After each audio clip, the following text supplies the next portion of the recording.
All right, folks, so going back to the lesson, the paragraph underneath the picture, our objectives for this lesson are twofold. First, for you to understand some of the social conditions the Panthers were attempting to identify and deal with. And second, for you to then analyze your world today and begin to identify social issues you would like to address. I am not focused so much on critiquing the Black Panther program as in getting you to use it as a jumping off point. Ask yourself, what are the most pressing problems in society, in the world today, to you? What do you think is wrong within society, your own community, your school, your home, at work, your parents' work, whatever? What is important to you as individuals and as a community of learners? Next, we're going to read through the program together. You are to, as we read through this, you are to identify specific issues the Panthers saw that needed fixing, that you can identify. I want you to develop a good list of the problems that the Panthers saw in their community. I'm not going to read the next part yet because that's going to be once we get to the 10th point. So let's go down to the actual platform itself. All right. So this was a popularly published platform of the Black Panther Party, published in 1972. So number one, we want freedom. We want power to determine the destiny of our Black and oppressed communities. We believe that Black and oppressed people will not be free until we are able to determine our destinies in our own communities ourselves by fully controlling all the institutions which exist in our communities. Number two, we want full employment for our people. Now remember, they were pretty left-leaning, and this is reflected in their platform. We believe the federal government is responsible and obligated to give every person employment or a guaranteed income. In 21st century language, that would be called Universal Basic Income, or UBI. We believe that if the American businessmen will not give full employment, then the technology and means of production should be taken from the businessmen and placed in the community so that the people of the community can organize and employ all of its people and give a high standard of living. All right, that's pretty left-leaning. We want an end to the robbery by the capitalists of our Black and oppressed communities. We believe that this racist government has robbed us, and now we are demanding the overdue debt of 40 acres and 2 mules. You know, that old field order by Sherman during the Civil War. 40 acres and 2 mules were promised 100 years ago as restitution for slave labor and mass murder of Black people. We will accept the payment in currency, which will be distributed to our many communities. The American racist has taken part in the slaughter of over 50 million Black people. Therefore, we feel this is a modest demand that we make.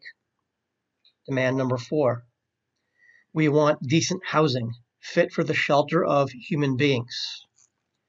We believe that if the landlords will not give decent housing to our Black and oppressed communities, then housing and the land should be made into cooperatives so that the people in our communities with government aid can build and make decent housing for the people.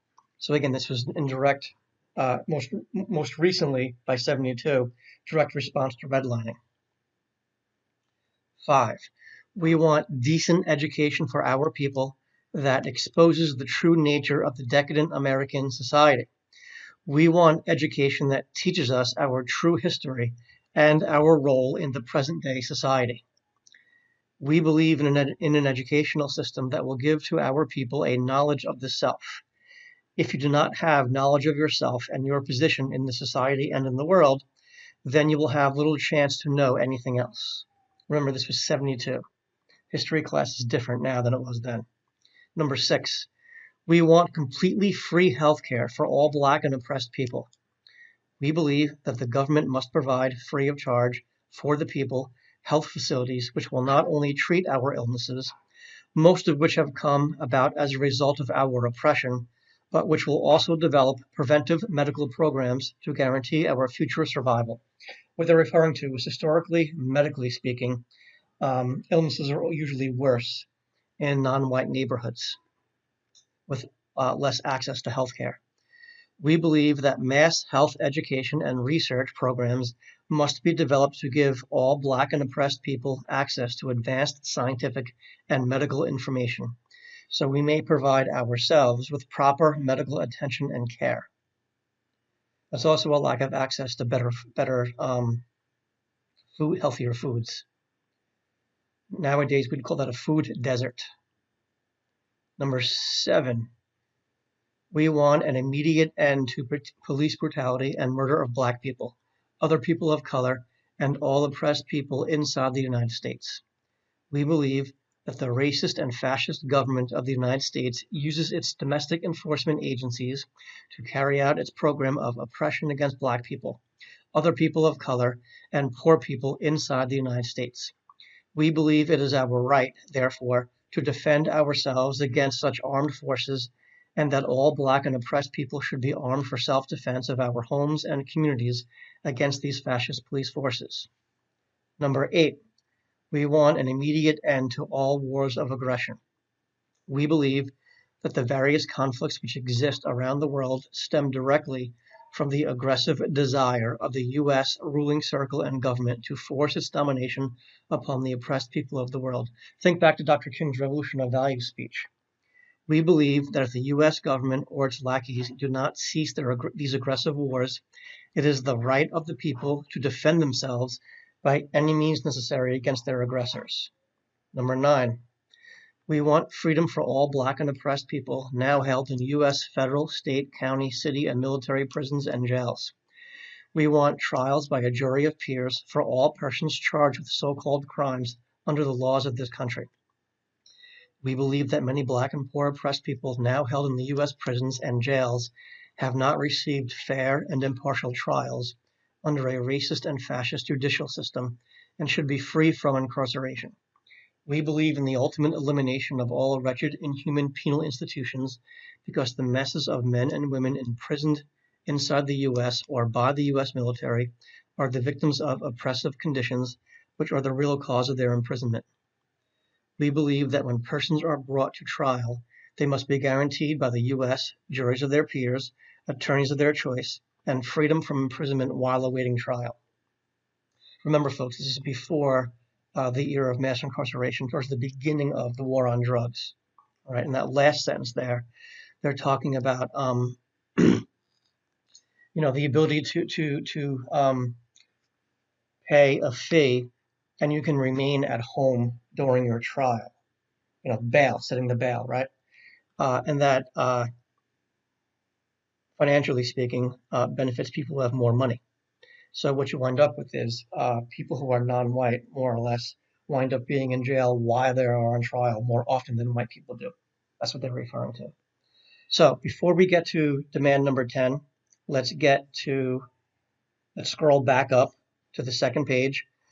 And again, these will be questions you'll be answering.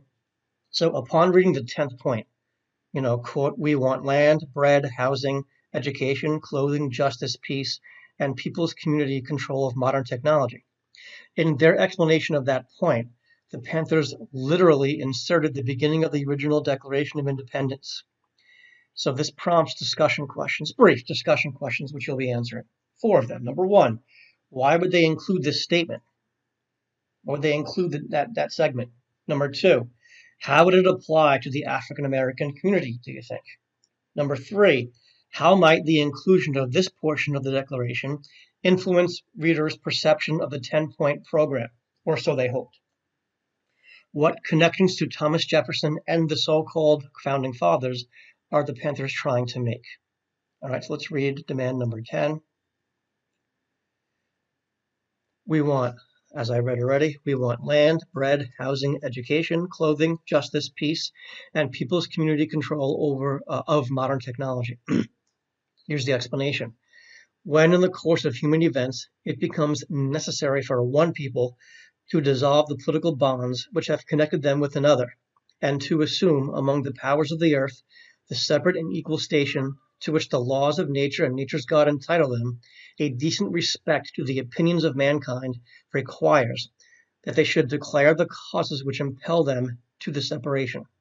We hold these truths to be self-evident, that all men are created equal, that they are endowed by their Creator with certain unalienable rights, that among these are life, liberty, and the pursuit of happiness. that to secure these rights, governments are instituted among men, deriving their just powers from the consent of the governed, that whenever any form of government becomes destructive of these ends, it is the right of the people to alter or to abolish it, and to institute a new government, laying its foundation on such principles, and organizing its power in such forms, as to them shall seem most likely to affect their safety and happiness. Prudence indeed will dictate that governments long established should not be changed for light and transient causes, and accordingly all experience hath shown that mankind are most disposed to suffer while evils are sufferable, than to right themselves by abolishing the forms to which they are accustomed.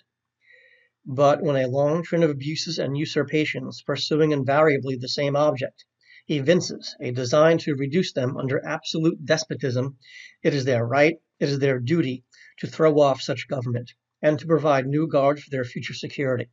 All right, pretty much verbatim from the Declaration of Independence. And the Black Panthers are not the only group to do this. First feminists at Seneca Falls did this in their Declaration of Sentiments. All right, the Vietnamese used our declaration in their Declaration of Independence. Okay, so it's been used by other groups. Black Panthers are certainly not the second. All right, so you'll be answering those 4 questions.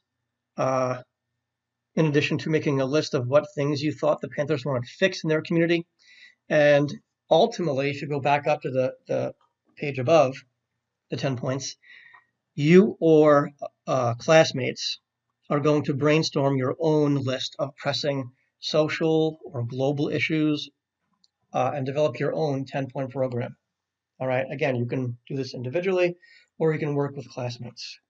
All right, but I would like you to, after you generate a list of the issues they wanted addressed and answer those 4 questions, I would like you to also draft your own 10-point program. You can call yourself whatever you want. All right, you can write the year and the platform, and I would like you to format it the same way they did, with something that you want and an explanation, one in bold, one in regular font. It does not need to be as long as theirs, but it should be thoughtful.